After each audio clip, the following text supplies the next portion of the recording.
and welcome. I'm Paul and this is my channel, Wellbeing with Paul.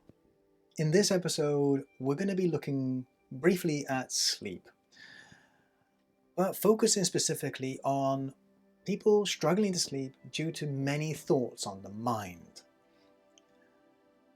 and all those things which go with it. First, let's identify the situation. For many of us, going to sleep can be disrupted or disturbed because of all the worries of today, all the problems we have coming in the future, and all the things we have to get done by a certain period of time. And that can keep us awake. The image it brings to my mind, though, is a little bit like spinning plates.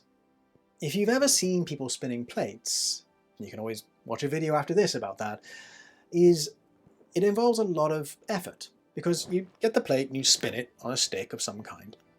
And then you spin another and you spin another and you spin another. And then you got to come back to that original plate to keep spinning it to make sure it has the energy. Otherwise, it'll lose its momentum and it will fall. And then break on the floor accordingly, or whatever surface is near. But what we're thinking here is what happens with the mind is that we try to keep those thoughts alive, for want of a better phrase, in case we forget them or we lose track of them, or worse, they are not done as we intend. That thing is not completed. That thing is not action. That thing X.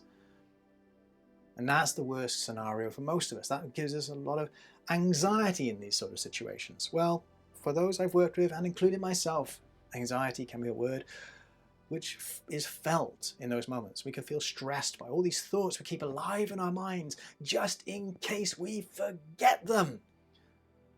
And then all those things we don't want to happen.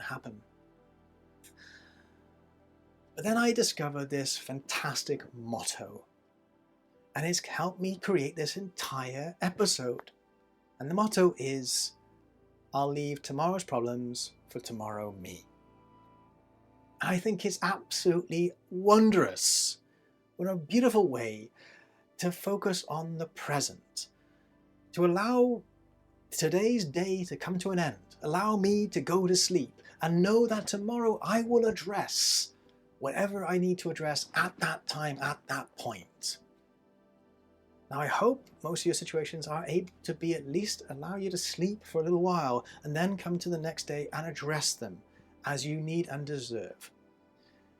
But then that throws up the whole worry for many of us, including myself, is how do I make sure tomorrow me picks up from where I am today?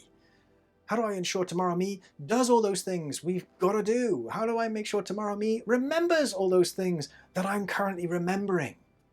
And that brings me to the process of a handover. Now, a handover is a term used quite frequently in shift work. Now, being a former nurse, shift work is something I used to do a lot of. And there's lots of ways of doing handovers. You can be verbal, they can be written, they can be email, there can be lots of ways. But what we do is we transfer the information from that shift to the following shift through some form of communication. And that allows that task, that work, whatever it needs to be done, is then able to be actioned by the following party. And this is what I want you to engage in, to start to utilize the form of handover to allow you to let today be today, draw it to a close, and know that tomorrow you will do what needs to be done. But how do we give a handover? Many of us may write down our notes on our phone or on our computers or whatever devices we have. I would advocate away from such devices. For, as I will mention in later videos about sleep, we can be very stimulated by our electronic devices, even with whatever functions they have to be in night mode or equivalent value to be less stimulating. I will mention in later videos about how stimulating they are even in that function. And we want to reduce stimulus when we're trying to go to sleep. So what I encourage is, if you're able to utilize it, is pen and paper or equivalent value. Of course, I do encourage recycled paper if possible, or at least reused paper where you can, to start to write down all those things you got in your mind. So if it's worries in your mind about just general things, you want to write about your day, you want to process your day, as most of us may well do, then start journaling perhaps. But if it's coming to a handover, I want you to start to have tasks and write them down for tomorrow you. Give yourself those tasks to hand over to tomorrow. So you don't have to keep them in your mind anymore. You don't have to remember them anymore. You don't have to spin that plate anymore. You can simply write it down, know that it's safe, know that it'll be there tomorrow, and know that you can pick it up in the morning or whenever you choose to and pick up that work where you left off and get back to it. Get it done when it needs to be. Now, in most cases, we're not going to get it all done in one day, but we are going to keep it moving in the direction we want it to go.